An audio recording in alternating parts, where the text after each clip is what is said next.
Now, last but certainly not least, we are at 8 and 9. 8 and 9.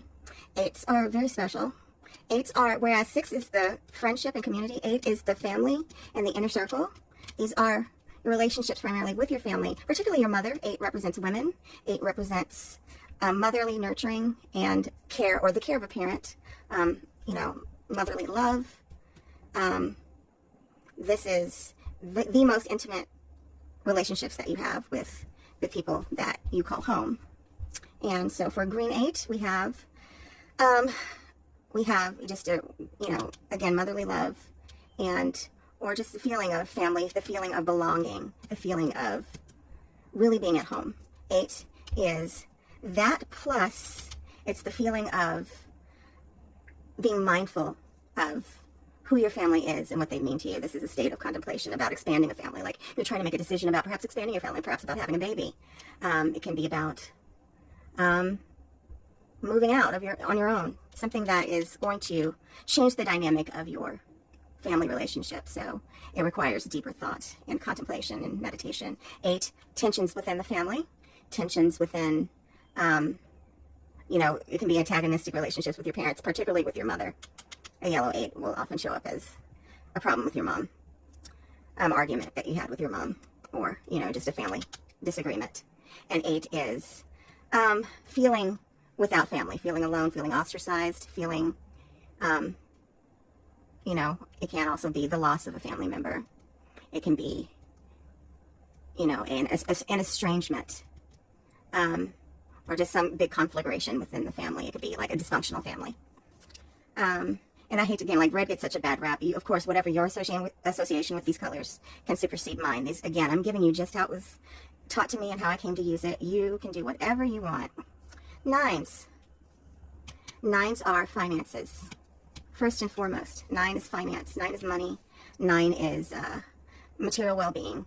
9 is, let's think of, if you are into tarot and Rider-Waite, the 9 of coins, ease, abundance, wealth.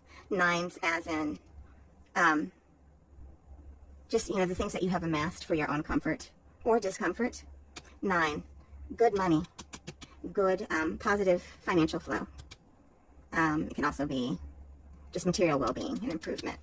This is having to consider your finances and take care of your finances, or reevaluate your purpose with finances. 9, trouble with finances. Money is funny. Again, like with a 6, community, if it comes in reversed, it can be a future money issue. Could be a future, and because it looks like a 6 when you look at it, but it's not, it's a 6 in reverse, it could be someone taking advantage of you financially within your circle. Could be a family member, but it could also be someone in your circle, someone that owes you money. And 9 is money loss, doing badly, or a sudden loss of finances, a sudden loss of material support. And in this situation, this is like imminent, loss imminent. Like if you were about to make a decision, it's like, if I'm going to buy that house, I don't care what anybody says. And you get this 9 says, okay, this is a decision that you're making. It's going to be a bad one. So it's really a strong warning, like, I wouldn't if I were you, or it's already happened and you're kind of having to deal with the fallout. Yeah, I'm trying to think of a positive situation with red 9. Getting at the end of a contract that was not advantageous, like this contract is end of the contract. Oh, I forgot. Yeah, 9s can also be contracts that are, financially obligating. So like loans and stuff. So like this would probably be more of a loan than this. This is defaulting on a loan. So that's a very general introduction to 0, 1, 2, 3, 4, 5, 6, 7, 8, 9. And we went over the face cards and the wild cards. So I think you have what you need to start rudimentarily. And this is the end. And thank you so much for listening.